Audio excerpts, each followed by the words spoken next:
Marlene Hutchinson, and welcome to Tips for Guitar Playing Success, streaming now on Amazon Music.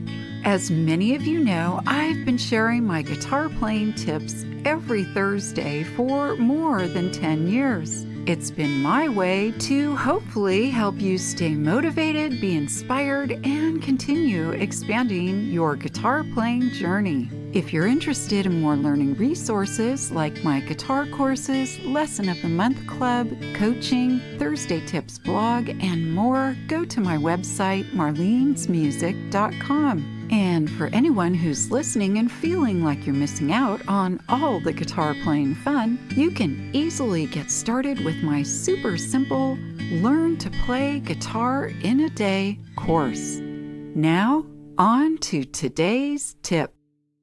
Today's tip is be a prepared guitarist. Another way to think about it is what's in your guitar case. It's always good to be prepared for any guitar necessity like tuning, or even those pesky little guitar emergencies like a broken string and long fingernails. That's why this week's episode is devoted to how you can be a prepared guitarist. Let's think about this for just a minute. Besides your guitar, what's really in the pockets and nooks and crannies of your case? Before I go through my recommended list of items, I'd love for you to grab your case, also something to make notes with like paper and pen or your mobile device. So grab your guitar case. Hey, do you know someone who would like to play guitar? It's never been easier with my Learn to Play Guitar in a Day course.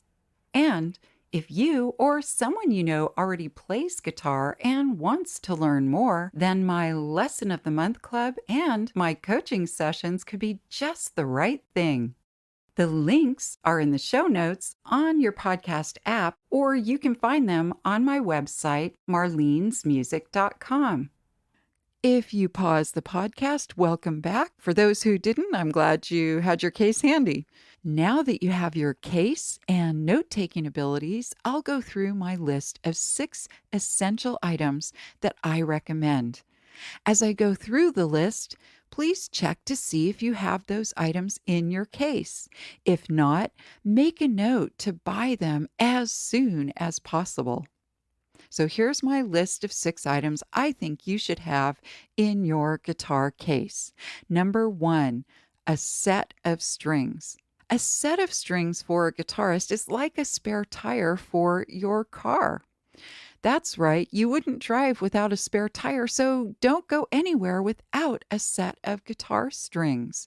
You never know when you'll break a string. It might be at 11:55 p.m. on New Year's Eve while you're tuning your guitar and preparing to play Auld Lang Syne. How many guitar shops are open on New Year's Eve at 11:55 p.m.? None that I know of, and even if a store is open, when you break a string, it's kind of a hassle to just stop and go buy a string that needs to be replaced. So have a set in your case. And if you use one string to replace a broken string, then replace that string so that you always have a full set of strings in your case. Number 2, a guitar tuner. This is kind of a no-brainer, but you'd be surprised how many people forget to put it back in their case after using it. Sometimes you might take it out, tune your guitar, and then put it down rather than putting it back in your case. So be sure to put it back in your case after you use it. Also, don't leave it on the headstock when putting your guitar back in the case. Take it off the headstock and put it in the pocket of your case. Number 3, a capo. A capo is a device that is used to change the key of your song without having to play different chords. It's basically a clamp that you place over your strings. I'll talk about capos in a future podcast episode, but for now, just know that it's a great device to have handy, and similar to the tuner, be sure to put it back in the pocket of your case after you've used it. Number 4, flat pick. If you use a flat pick, you should have extra or spare picks in the pocket of your guitar case. I recommend 2 or more. That's up to you. Number 5, nail trimmers. You never know when your nails are going to be too long. You start playing your song and you're just like, I can't press as hard on the frets of my guitar, or my fingernails are getting caught in the strings when I'm strumming or doing picking patterns. A great story, a great experience that I had. I went to the Grove in LA with my daughter to see Jewel perform. She had just come out with a new album and some new songs, and so she was going to be performing them publicly.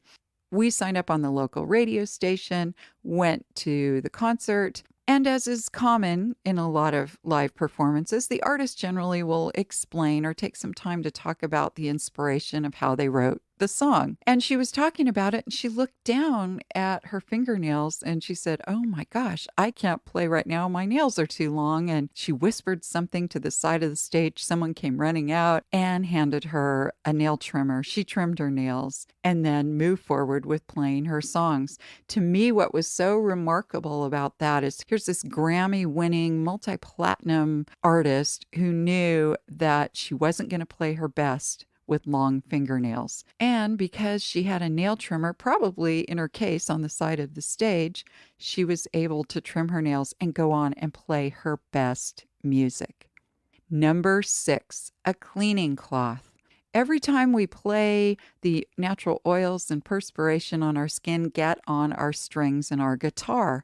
So it's a really good idea for care and maintenance of your guitar to wipe the strings and the guitar down after you've had a playing session. So if you keep a cleaning cloth in your case, that's kind of a no-brainer too.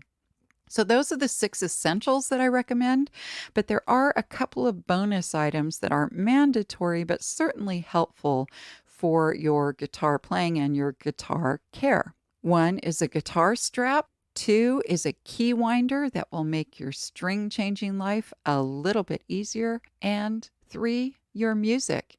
If you have a large pocket in your case, you can probably store your music there. Otherwise, carry a small tote with your music in it. So now you'll be able to be a super prepared guitarist just in case. I hope this episode's tip has helped you to continue expanding your guitar playing skills and knowledge. If you'd like to learn more, please check out the many learning resources available at marlenesmusic.com. Thank you for joining today's podcast, and as I like to say, play on.